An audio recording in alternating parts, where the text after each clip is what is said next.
ॐ नमः सिद्धेभ्यः।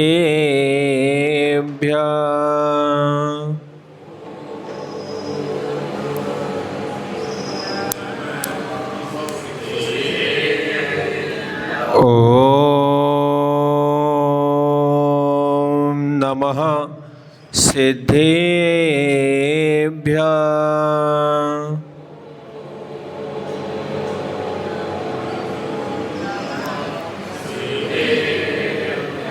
ॐ नमः सिद्धेभ्यः।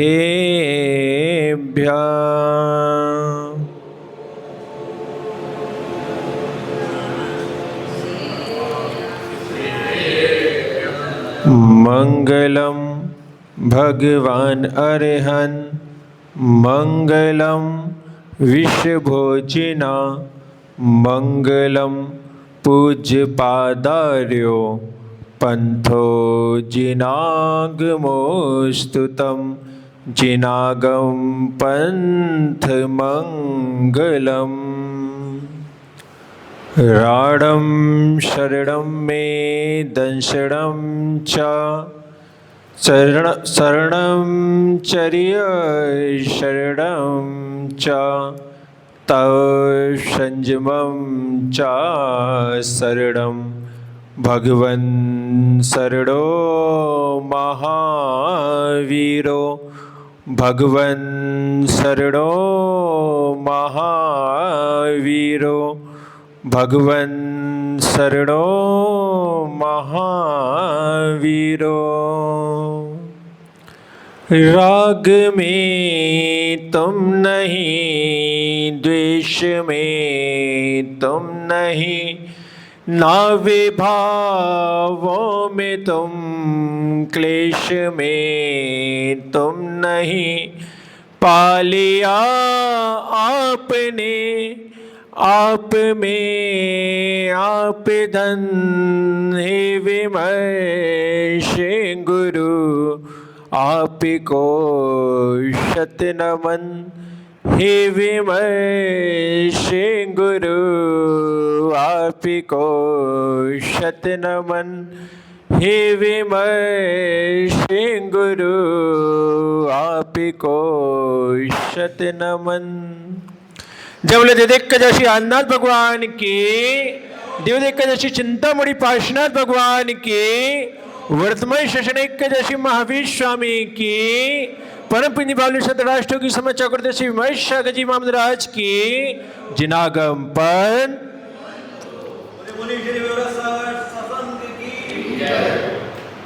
परम पूज्य गुरुदेव जो स्वयं अपनी आत्मा की योग्यता को पहचानते हैं और जीव मात्र को उस आत्मा से परमात्मा बनने की योग्यता से परिचय करवाते हैं, ऐसे पूज्य गुरुदेव से जो जिनवाड़ी के सूत्र प्राप्त हुए हैं, गुरु सूत्र प्राप्त हुए हैं, वही आप लोगों तक पहुंचाने का प्रयास कर रहा हूं।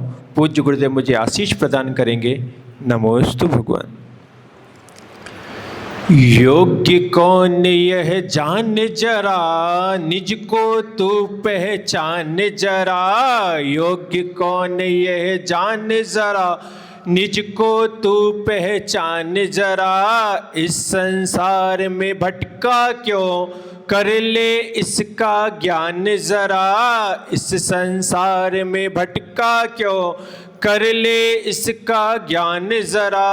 सूरी विमर्शागर हो, सूरी विमर्शागर पहचान कराए रे। जीवन है पानी की बूंद कब मिट जाए रे। जीवन है पानी की बूंद कब मिट जाए रे। होनी अनहोनी हो, होनी अनहोनी कब क्या घट जाए रे। जीवन है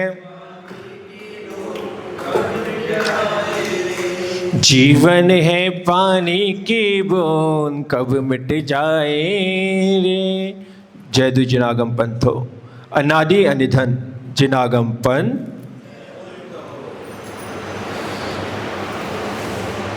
हम सभी मनुष्य है, बुद्धि से भी योग्य है, शरीर से भी योग्य है, घर परिवार वैभव से भी योग्य संपन्न है। और जिसकी बुद्धि जितनी योग्य होती है वो व्यक्ति और अधिक योग्य बनने का प्रयास करता है, और अधिक काबिल बनने की चाहना करता है, और ऊपर स्थान पर पहुंचने की भावना किया करता है। हम सब अपने जीवन में योग्य बनने की भावना करते हैं, प्रयास करते हैं, पुरुषार्थ करते हैं। पर एक बात तो बताओ, इस संसार में वास्तविक योग्य कौन है? तुम अगर इस संसार में नाना प्रकार के उपायों के द्वारा योग्य बनना चाहोगे, अगर तुम्हें योग्यता का पैमाना तुमने धन को रख लिया, तो मंत्री जी कोई सीमा है क्या कि इस सीमा तक मैं पहुंच जाऊं, इतने करोड़ का मालिक हो जाऊं, इतने अरब का मालिक हो जाऊं, फिर मैं योग्य हो जाऊंगा? नहीं है। अगर आपका बच्चा स्टडी कर रहा है, पीछे सुमित बैठा हुआ है, सुमित अगर स्टडी कर रहे हो, स्टडी का कोई एक लेवल है क्या कि मैं इतनी बुक्स को पढ़ लूं, इतना मैं ज्ञान कर लूं, इतने शहरों को, इतने देशों को जान जाऊं, उसके बाद मैं योग्य हो जाऊंगा? नहीं है। रिश्तेदारों की फौज तो तुम्हारे पास बहुत है, उनकी कोई लिमिट हो कि चलो मैं अपने 50 लोगों से रिश्तेदारी कर लूं, 100 से कर लूं, 500 से कर लूं, उसके बाद मेरे 500 रिश्तेदार हो जाएंगे, 1000 रिश्तेदार हो जाएंगे, फिर हाँ मैं रिश्तेदारी में योग्य हो जाऊंगा? कोई सीमा है क्या? इसका मीन्स क्या है?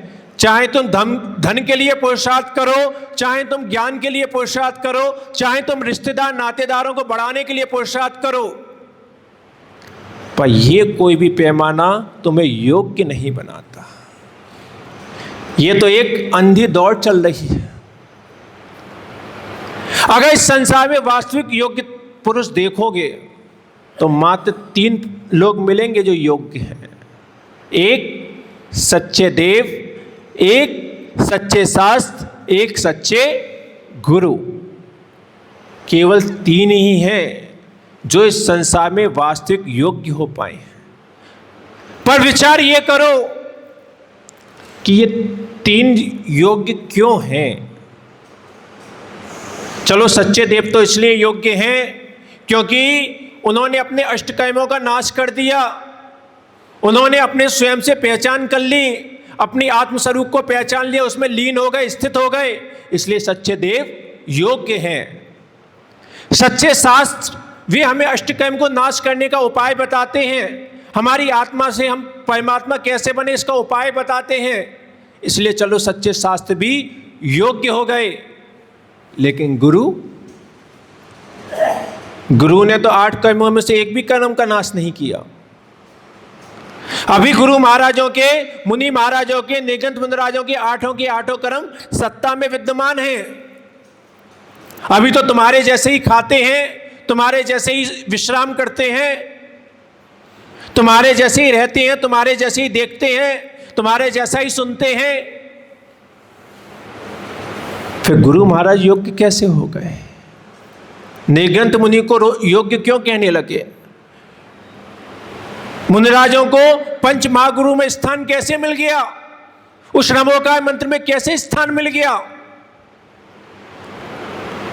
उन्होंने क्या किया?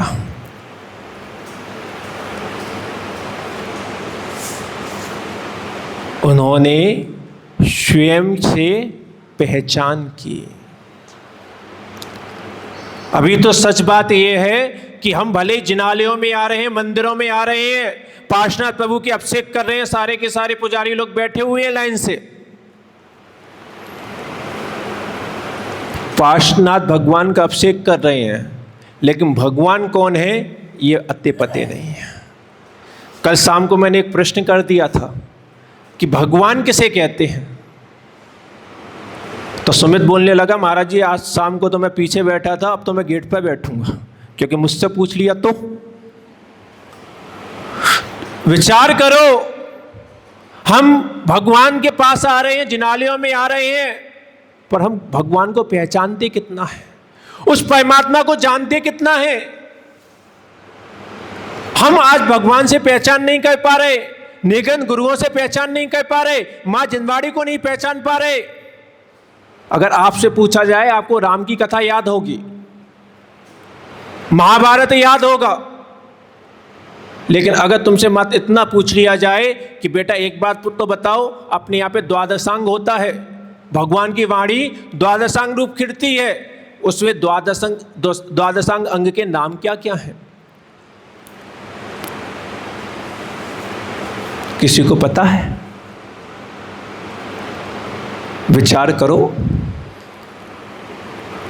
तुम्हें राम का चरित्र पता है, हनुमान का चरित्र पता है, रावण का चरित्र पता है, भगवान पार्श्वनाथ के अनुयायी हो, इनके 10 भवों के नाम पता है?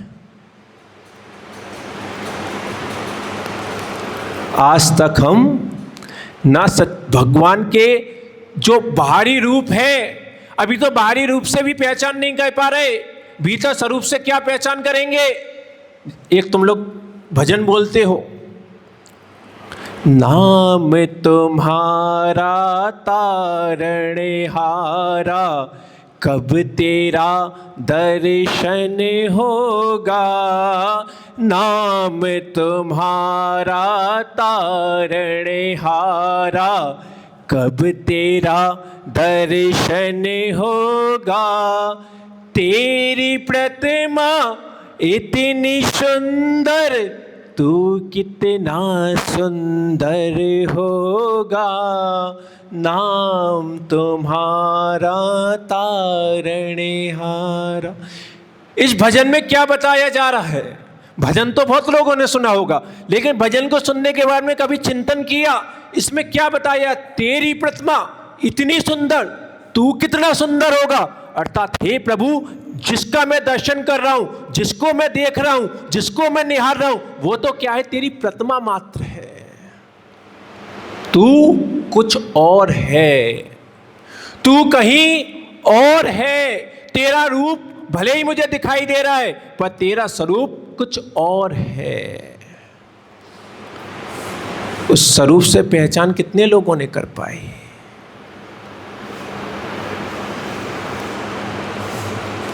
निगंत गुरु आए हैं, कुछ लोगों को नाम पते होंगे, कुछ को अते पते भी नहीं होंगे, लेकिन विचार करो, मैं नामों से पहचान करवाने आया भी नहीं हूं, पर तुम मुनिराजों के स्वरूप को जानते हो कि नहीं जानते?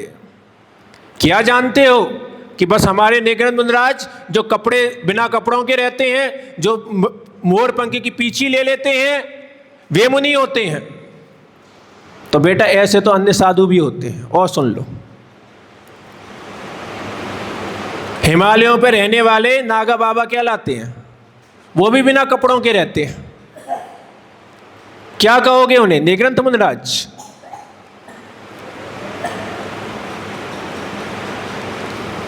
मोर की पीछी बहुत लोग लेते हैं। आप लोग कभी झाड़ा माड़ा लगवाने जाओ कहीं चौखट पर, तो वहां पर भी मोर की पीछी लिए रहते हैं और उसी से वो झाड़ते रहते हैं। ठीक है, वो इस डिजाइन की नहीं होती, डिजाइन से क्या करना।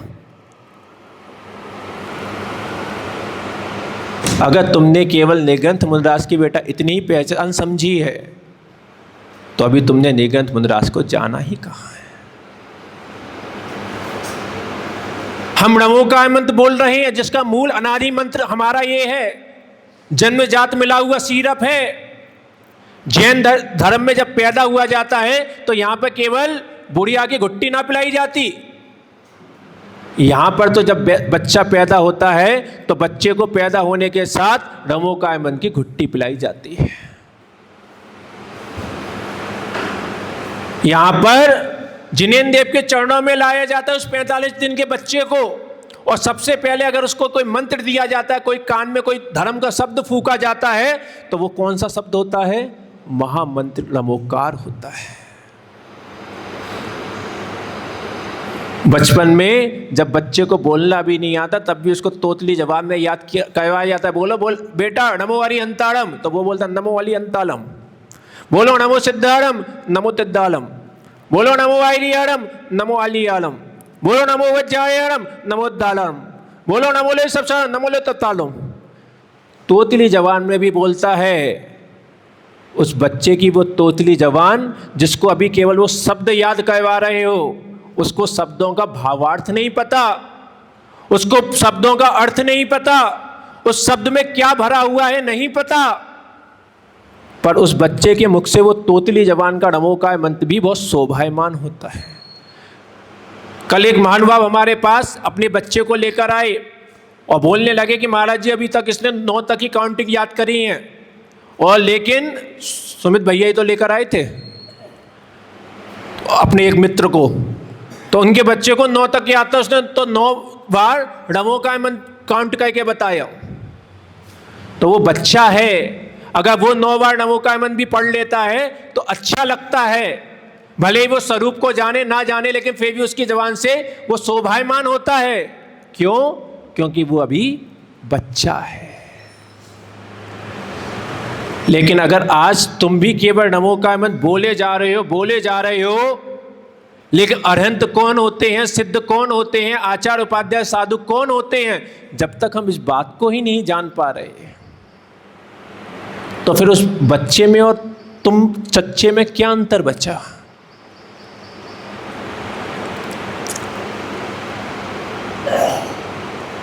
पंच महागुरु होते हैं। गुरु महाराज हमारे बहुत महान होते हैं, बहुत महान तप किया करते हैं, बहुत महान साधनाएं किया करते हैं। अरे बेटा वो तो महान होते हैं, वे तो महान तप करते हैं, लेकिन तप कहने से थोड़ी ना तुम्हारे जीवन में आ जाएगा। कम से कम कुछ नहीं हो तो अपने गुरु महाराजों का, अपने प्रभु का तप त्याग ही जान लो, ताकि कल कोई प्रश्न करने बैठ जाए तुमसे कि तुम्हारे निग्रह साधु कौन होते हैं, तुम जिनालयों में जाते हो, पार्श्वनाथ भगवान कौन थे, भगवान होते कौन हैं, कम से कम इतना तो बताते हैं।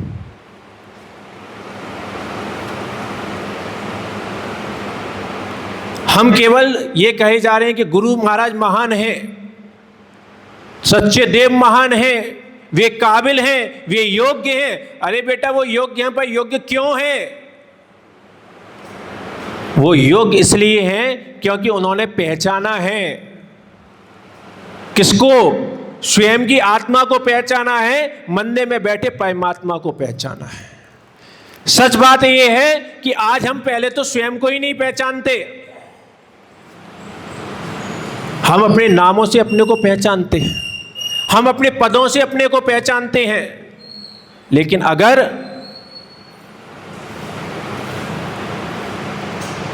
कोई मुनिराज संबोधन कर दे वो भव्य आत्मा, तो फिर हम इधर उधर देखने लगते हैं, पुकार रहे होंगे किसी को।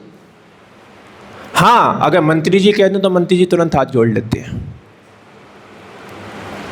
अगर सुमित कह दो तो सुमित तुरंत हाथ जोड़ लेता है। लेकिन जब मुनिराज कहने लग जाए भो भव्य, भो परमात्मा शक्ति के धारक, तो हम सोचते हो बोल रहे होंगे किसी से। अभी तो हम जिन शरीरों में हैं, इन शरीरों के पार अपने को आत्मा भी नहीं जान पा रहे, अपने आत्मा भी नहीं पहचान पा रहे, तो हम मंदिर में बैठे परमात्मा को कैसे पहचानेंगे? सबसे पहले अपने पे काबिलियत भी तो आनी चाहिए। एक यहाँ पे बर्फ का टुकड़ा रखा हुआ है, उस बर्फ के टुकड़े को देख के तुम्हें बहुत अच्छा लगता है, इतनी भीषण गर्मी पड़ रही है, कितना सुंदर टुकड़ा लग रहा है, कितना ठंडा टुकड़ा लग रहा है, अरे ये बर्फ का टुकड़ा बहुत अच्छा है, काश मेरे पास भी ऐसा बर्फ का टुकड़ा होता।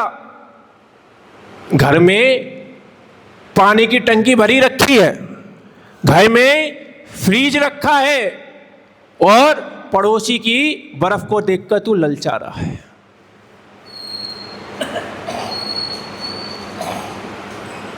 मूर्ख कहें कि समझदार कहें तुम्हें? घर में पानी भी है, घर में फ्रीज भी है, पर ललचा किसको देख के रहा है?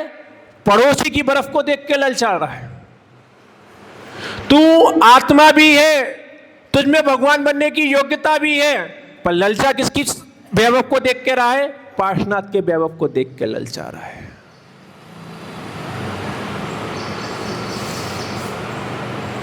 प्रभु के वैभव को देखकर ललचाओ तो, उनके वैभव को निहारो तो, लेकिन उनके वैभव को निहारने के बाद में ये विचार करो, ये चिंतन करो कि प्रभु जैसा वैभव आपका है वैसा ही वैभव मेरे पास है।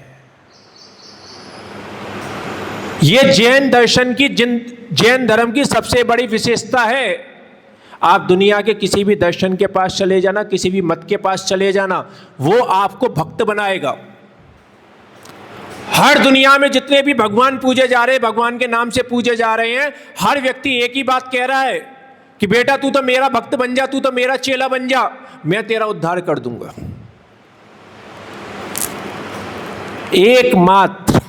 एकमात्र जैन दर्शन ऐसा है जो ये कहता है कि बेटा तू मेरे पास तो आ, मेरा भक्त तो बन, मेरा भक्त, लेकिन तू भक्त बनने के लिए मत बन, तू अगर मेरा भक्त बना है तो भगवान बनने के लिए बन। जैसा वैभव मेरे पास है वैसा ही वैभव तेरे पास है, तुझे बस वो पहचानने भर की देर है।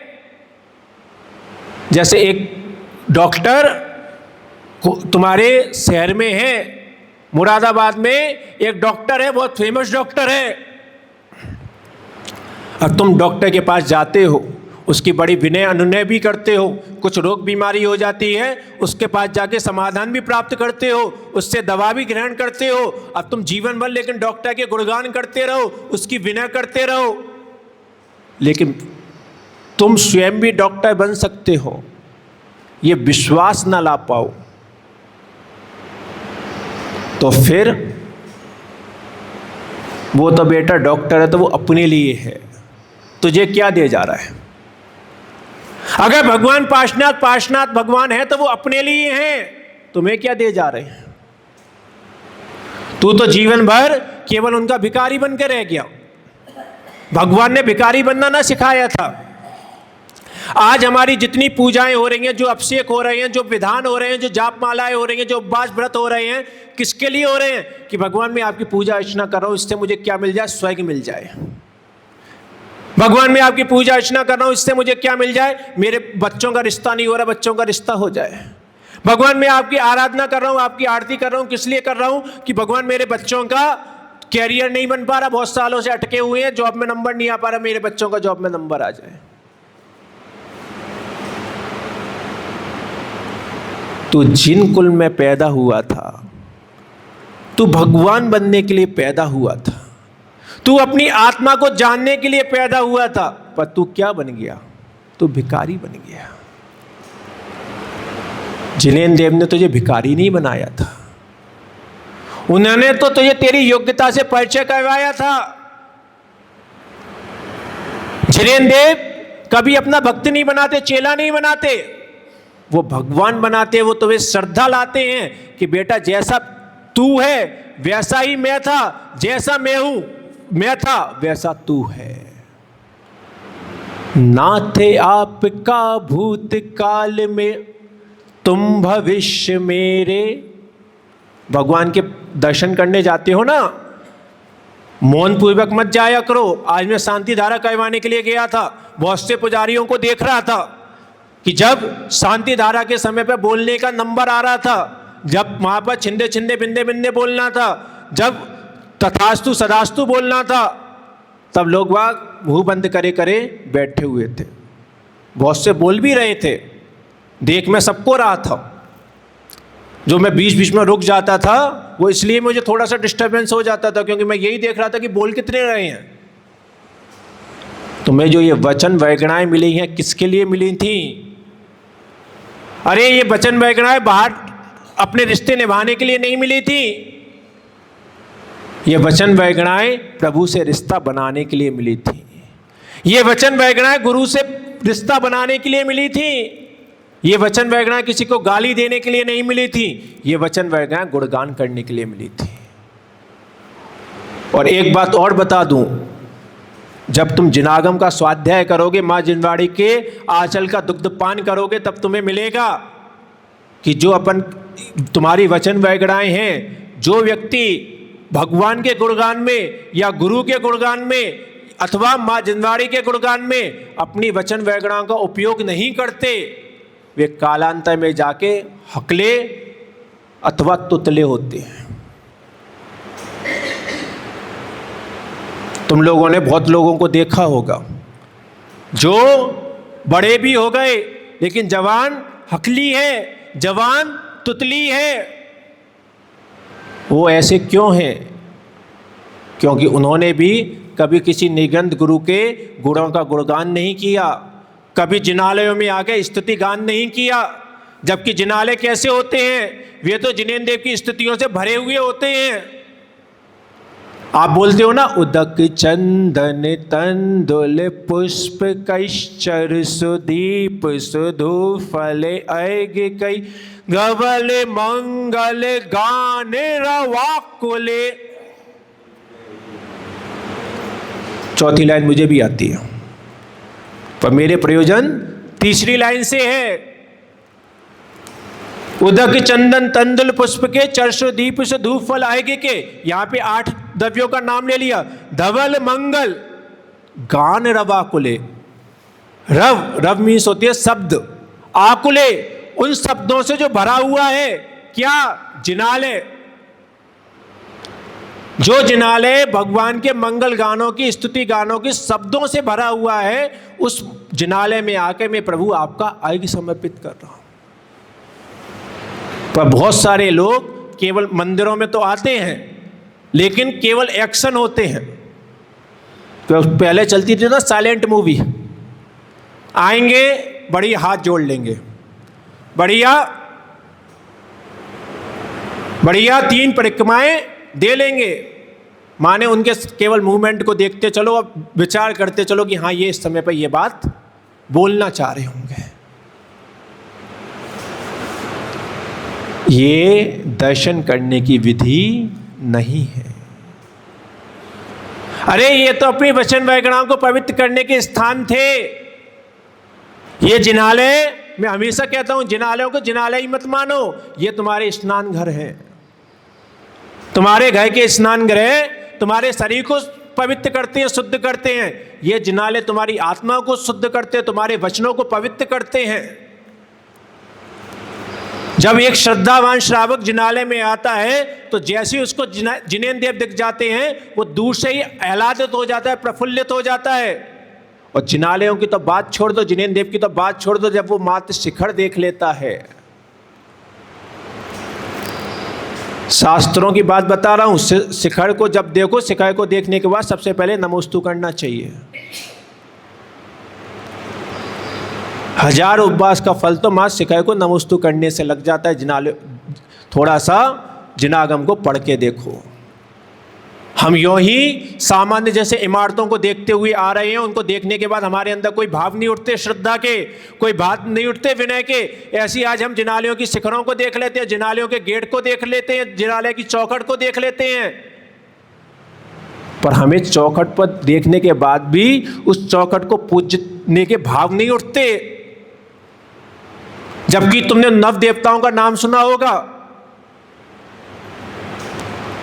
अरहंत, सिद्ध, आचार, उपाध्याय, साधु, जिन धर्म, जिनागम, जिन चैत्य और जिन चैत्यालय।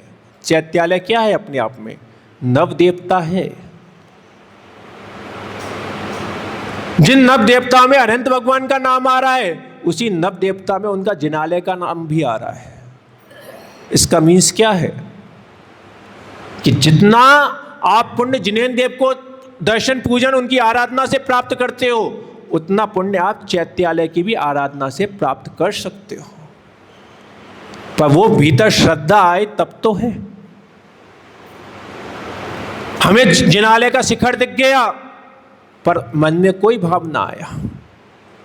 जैसे सामान्य मूर्ति बिल्डिंगों को देखते हुए चले जा रहे थे, ऐसी जिनालय का शिखर दिख गया, बस इसलिए जरूर देख रहे हो कि हाँ वहां तक जाना है। पहले जिनालय के उतंग शिखर किस लिए बनाए जाते थे?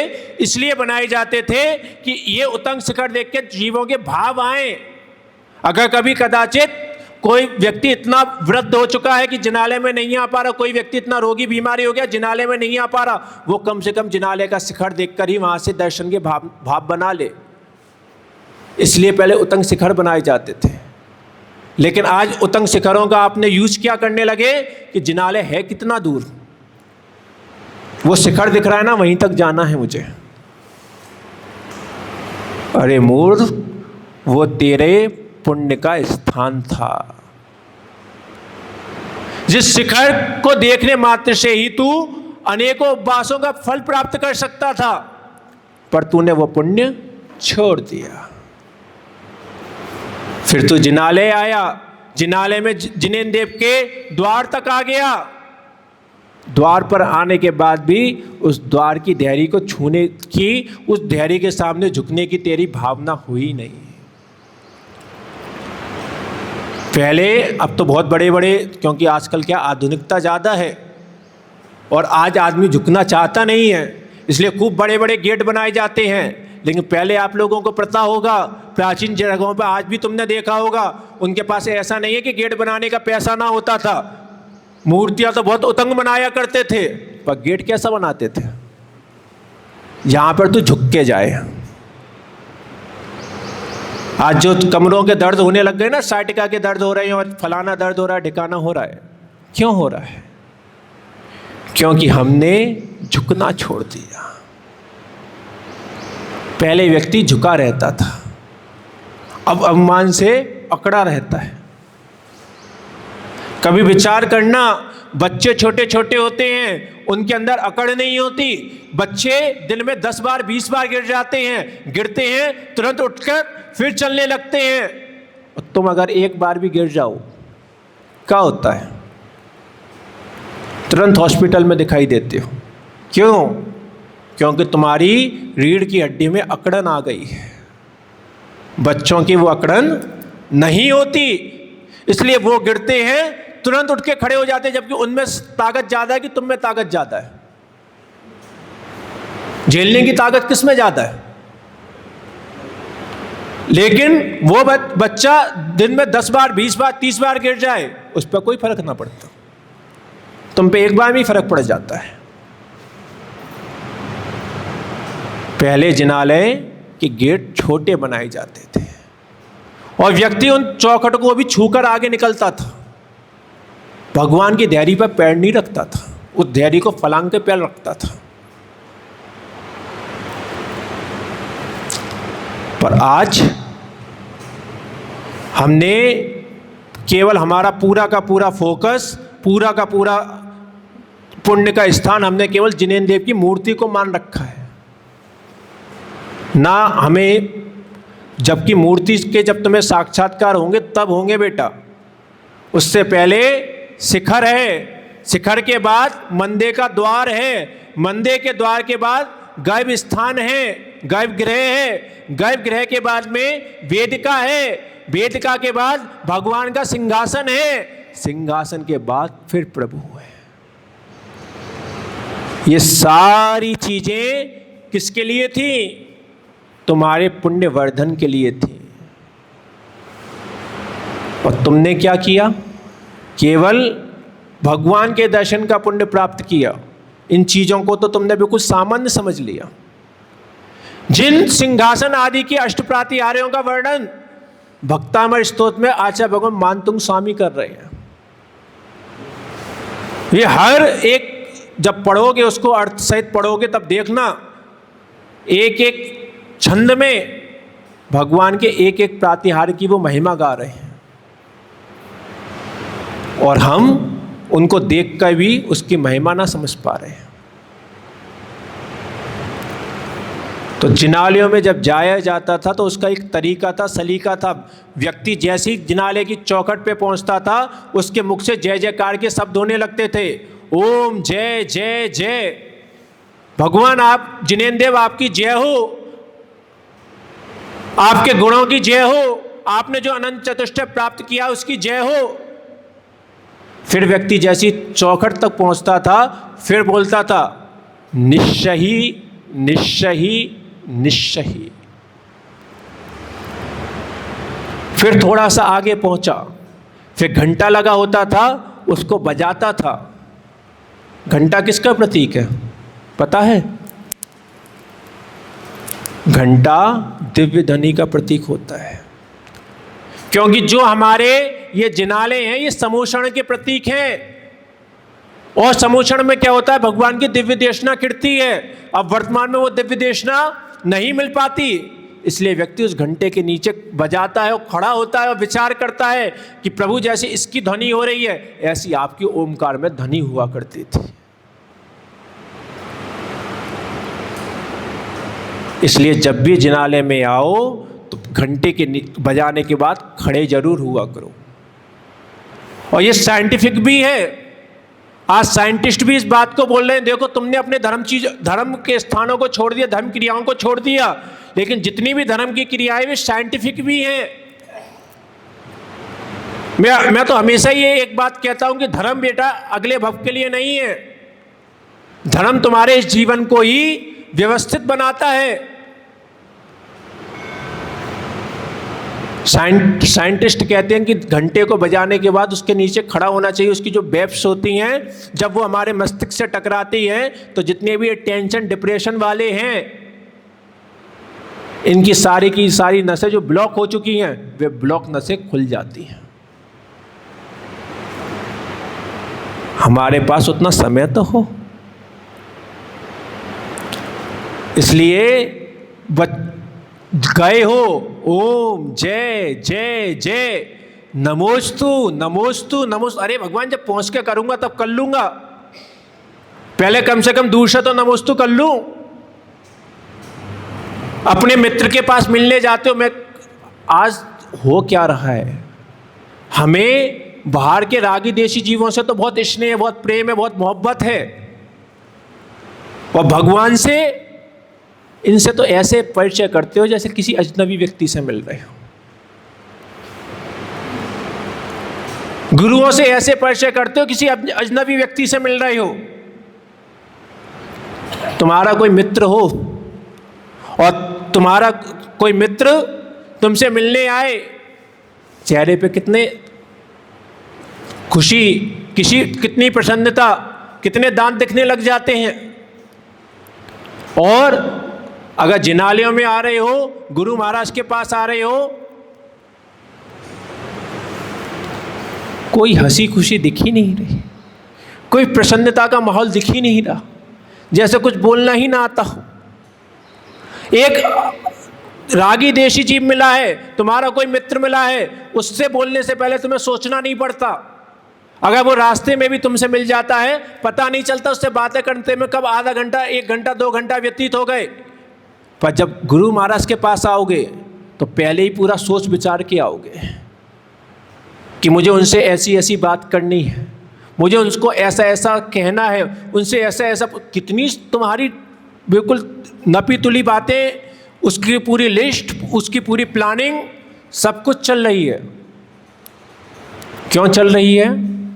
क्योंकि अभी प्रभु गुरु ये तुम्हारे लिए अजनबी है, वो मित्र अजनबी नहीं है।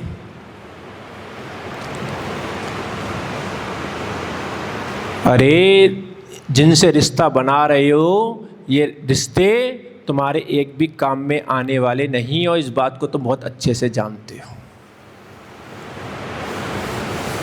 जिस बच्चे को माँ बाप अपने खून से सींचते हैं, जिसको गीले स्थान से उठाकर उसके गीले स्थान पर स्वयं सो जाते हैं, उस बच्चे को सूखे स्थान पर सुलाते हैं। अगर बच्चे की तबीयत खराब हो जाती है, रात रात भाई वो माँ बाप जगा करते हैं, लेकिन जब वही बच्चा बड़ा हो जाता है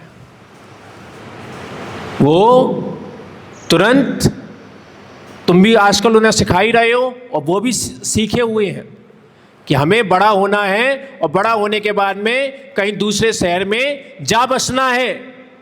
और जब तुम बूढ़े हो जाओगे और उनसे कहोगे कि बेटा अब हम आपके पास आना चाहते हैं, तो या तो बेटा ही मना कर देगा, और अगर लास्ट शर्म से वो मना ना कर पाया तो अपनी श्रीमती से बुलवा देगा कि पिताजी को बुलाना मत, माताजी को बुलाना मत, तू देख ले अपने हिसाब से हैंडल कर ले, पर ये यहाँ पर आने नहीं चाहिए।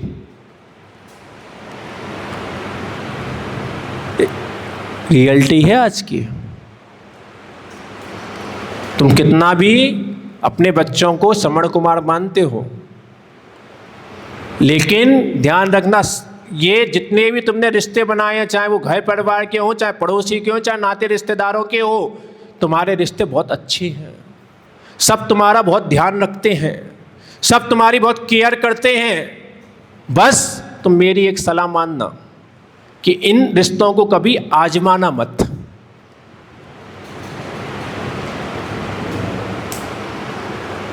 क्या रिश्ता खूब निभाना, खूब रिश्ते बनाना, खूब रिश्तेदार बनाना, खूब उनसे राजी खुशी लेना, लेकिन अगर तुम इसी झूठे भ्रम में रहना चाहते हो तो बस मेरी इतनी सी सलाह मान लेना कि कभी इन रिश्तों को आजमाना मत, क्योंकि जिस दिन आजमा लिया उसी दिन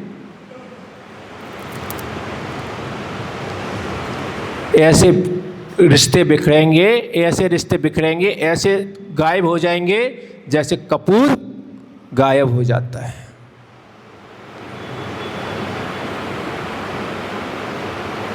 विचार करो, जिन रिश्तों के लिए तुम पूरा जीवन लगा रहे हो और ये बात बहुत अच्छे से जानते हो कि इनमें से एक भी रिश्ता काम में नहीं आना, काम में अंत समय में जब भी आएगा, क्या आएगा? यही तो तुम्हारी सोच है कि भगवान कब काम में आएंगे, अंत समय में आएंगे। और मैं यही समझा रहा हूं कि भगवान भैया अंत समय में नहीं आएंगे, तुम्हारे हर जीवन के पहलू में भगवान काम में आ रहे हैं। बच्चे तुम्हें टेंशन दे रहे हैं और जिनालय का घंटा तुम्हारी इस टेंशन को दूर कर रहा है, पर बच्चों की टेंशन में तुम्हारे पास इतना समय नहीं है कि जिनालय में आए हो, घंटा भी बजाया तो उसके वेव्स को भी महसूस कर पाओ, इतना समय भी तुम्हारे पास आज नहीं है।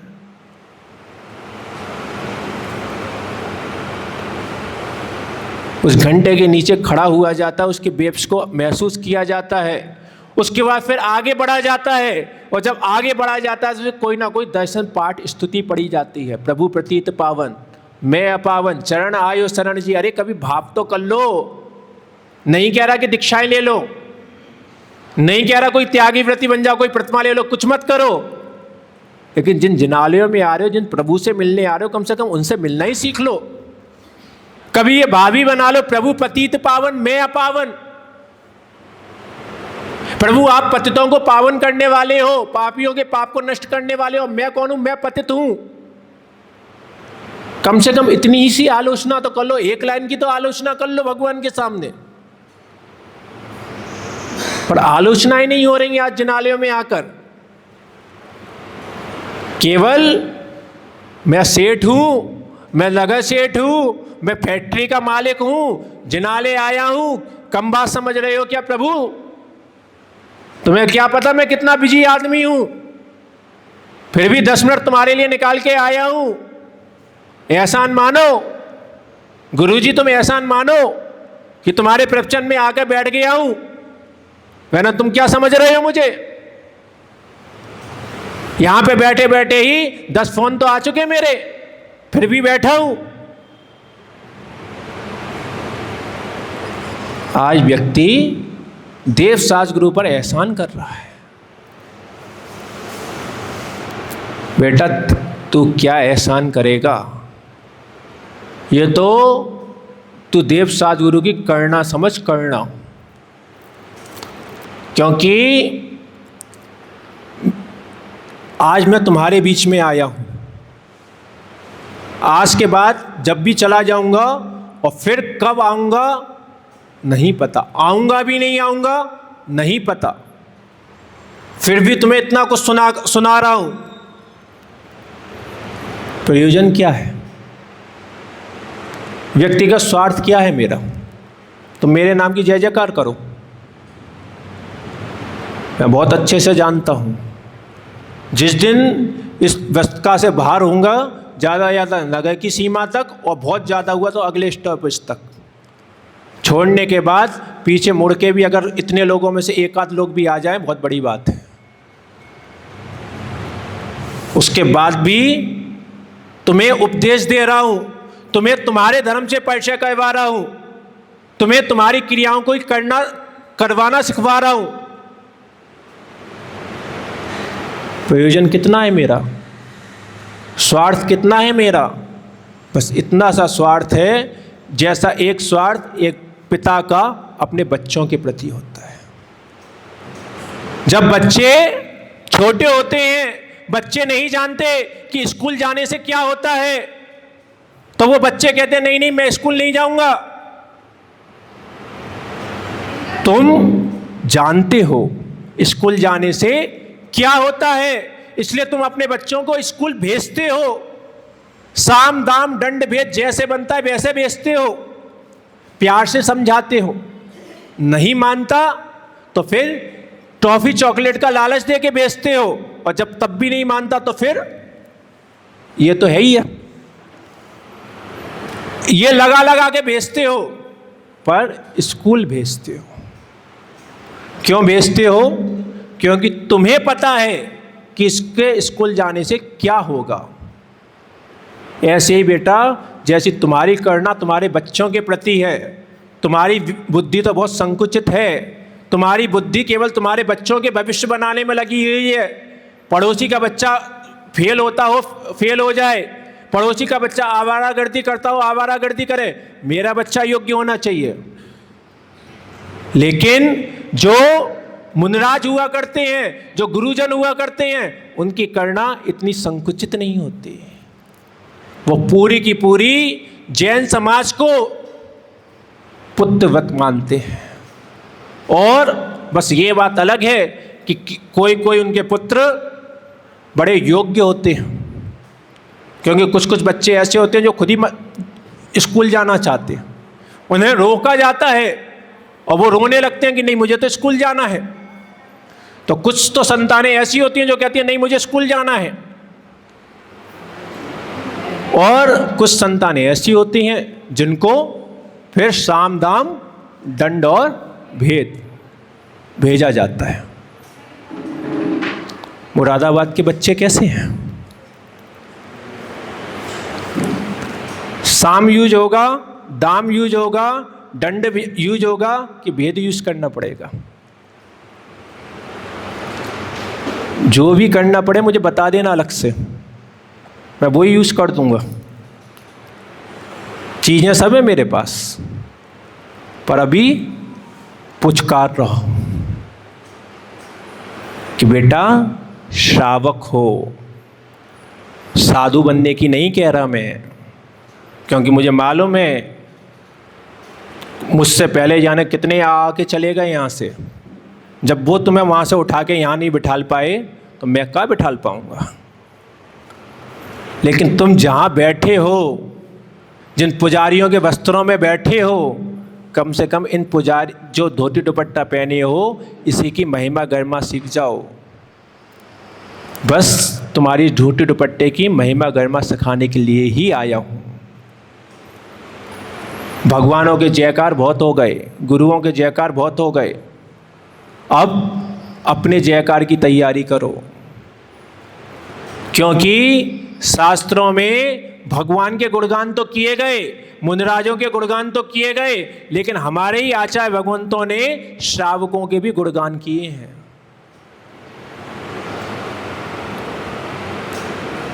आज तुम्हारे जिनाले में एक फोटो बना हुआ है राजा श्रेयांश का। राजा श्रेयांश की कहानी में आदिनाथ भगवान का नाम तो बहुत थोड़ी सी जगह मिलेगा। पूरा का पूरा चरित्र किसका भरा हुआ है? वो राजा श्रेयांश का भरा हुआ है। राजा श्रेयांश कौन सा तपस्वी साधु था? कौन था वो? कौन सा प्रतिमाधारी श्रावक था? सामान्य श्रावक था, ना कोई इसके पास प्रतिमा थी, ना कुछ था, लेकिन क्या था? अपने कर्तव्य का पालन था। अपने जो श्रावक कुल में पैदा हुआ था, उस श्रावक कुल का बहुमान था। इस कारण से आज इतने वर्ष हो गए, अगर जिनालयों में भगवान आदिनाथ की प्रतिमाएं रखी जा रही हैं तो उसकी फोटो भी लगाई जा रहे हैं। कुछ ऐसा काम करो जो पत्थरों पे नाम खुद ना खुदवाना पड़े। आज तो थोड़ा सा भी अगर कहीं पर एक पटिया भी लगवा देते हो तो साथ में नामों खुदवा देते हो। कब तक वो नाम चलेंगे? अरे कुछ ऐसा काम करके जाओ कि ये पत्थरों पर नहीं जिनवाणी में तुम्हारा नाम आए। वो नाम तभी आएगा जब कुछ अपने श्रावक धर्म का पालन करोगे। आज अपना समय हो गया, शेष चर्चाएं आगे करेंगे, बताएंगे कि योग्य कौन है और हम योग्य कैसे बने। योग्य कौन ये जान जरा, निज को तू पहचान जरा। योग्य कौन ये जान जरा, निज को तू पहचान जरा। इस संसार में भटका क्यों, कर ले इसका ज्ञान जरा। इस संसार में भटका क्यों, कर ले इसका ज्ञान जरा।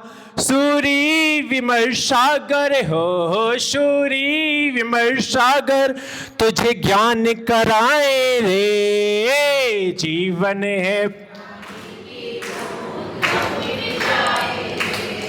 जीवन है पानी की बूंद, कब मिट जाए रे।